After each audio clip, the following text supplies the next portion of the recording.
Okay, today is November 18th, 2024, and I am out here picking the remaining of the peppers.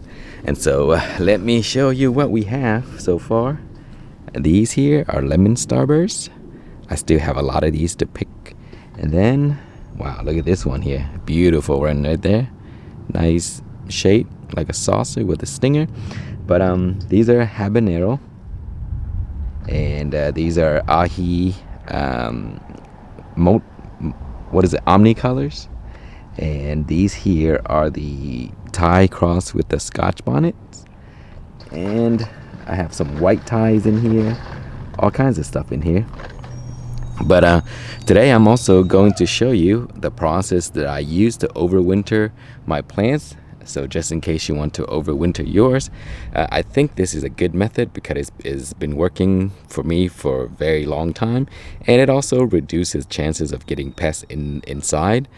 And when the next spring you bring it out, the tree or the plant is already big and it would produce very quickly. So it's a good idea to overwinter if you have space. So here I have been harvesting, you see. So I chopped the plant down, you see. I'm going to cut it down a little further, and I'm probably going to just overwinter just that much of the plant only. See the big old trunk right there. And also I'm going to get rid of some of the roots as well. So let me go ahead and cut this right here, and then we'll dig it up, and then I'll show you.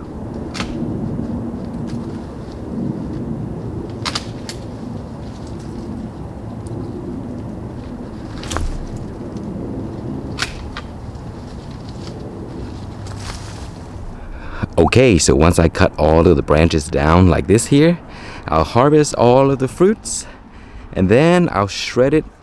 I'll shred all of these down here to be used as compost. And so let me show you. Okay, so I have my trash bin here, and you see here, all of these down here. I basically I use this trash bin all through the season, and all of the compost material, I just dig a huge hole all the way down there, and I just stuff all of the scraps and stuff around the yard and cuttings and all that stuff, put it all the way down there, and then I'll cover it back with the soil that was there right here. And so that would be for composting, and it works really well for you to grow plants using the leftover stuff without having to waste anything. Also, it's just going to take up space in your trash bin, and so it's good to reuse the materials around the yard, just like cuttings and all that stuff. Okay, so I'm going to use this container here. So there's no holes at the bottom, it's nice and clean. And then I'm gonna take this inside. I'm just gonna cut a hole right here, just enough for the plant trunk to get through if it needs it. And that's it. So it can prevent any issues of pests going in and out and stuff like that. And the container is pretty small, so we're gonna have to chop off the root ball. And then my soil mix here is just basically organic compost and peat moss, which is the peat moss right here, and the organic compost right here. And the reason why I use these is because I don't want to reuse the garden soil, because the garden soil sits outside and it has all kinds of stuff in there, bugs, worms, critters and all that stuff. I don't want to bring those inside, and so I just want it nice and clean, and basically just trying to keep the plant alive until the next spring. So I don't care if it grows too much. If it grows a little and keep itself alive, that's all I need. Wow, this one's not as bad.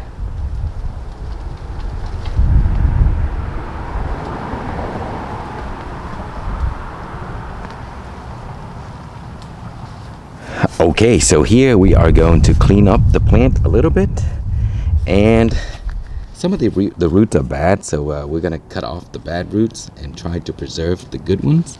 So I think these here we'll cut off a little bit. And then we'll need to cut off the trunk a little bit more, because that's just too much to bring inside in a small container.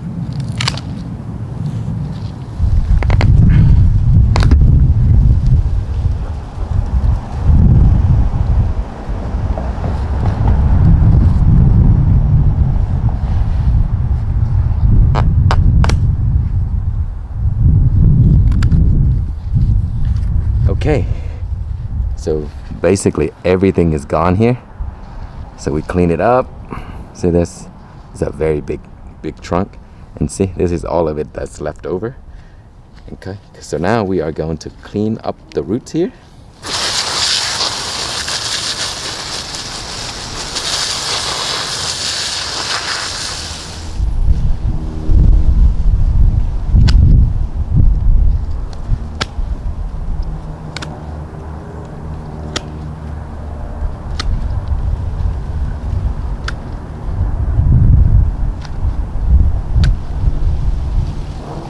It does look drastic that I cut all of these off, but you see the trunk, there's nothing left, so really it's not going to be a big deal for this. And so last thing I'm going to do is I'm going to treat the trunk a little bit. This is just neem oil and soap and water.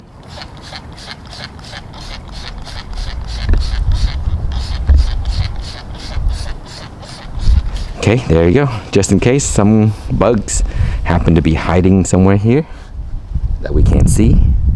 All right, so now we're gonna try to fit this into our container. Okay, so for the container, just cut a hole here and then just cut a circle in the middle. That way you can fit the chunk through here like that. It doesn't have to be exact, but the closer you cut it, the better. That way it doesn't have too much opening for things to get in and out. Okay, so that's gonna be the lid. Now we're just going to give it a little soil at the bottom.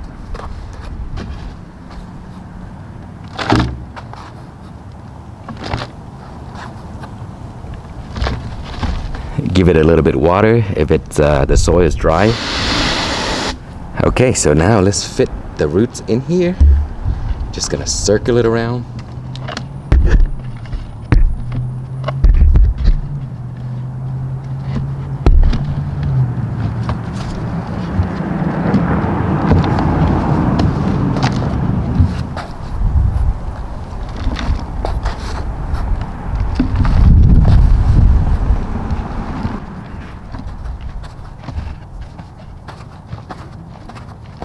Okay, so now you can kind of push it to the middle like that, and then you fill up the soil. Okay, so we are all done now. You see, it's nice and clean. There's no holes, remember, so don't water too much, just enough to have moisture in there and the roots won't dry out. And through the winter months, they don't drink a lot because there's no branches left, there's no leaves left. It needs a little light, of course. If without light, it's going to die. So I'm gonna put this either in my quarantine tent or maybe by the window, a bright window, and that should hold it through into the next season when we bring it out and plant it again. All right, so I hope you try that. I've done it for many seasons. This plant here is going to be its 3rd year coming, so that's why it's so large. I might do a few more, but that's it for now. I'll see you guys in the next season. Thank you so much for watching. Please like, comment, and subscribe.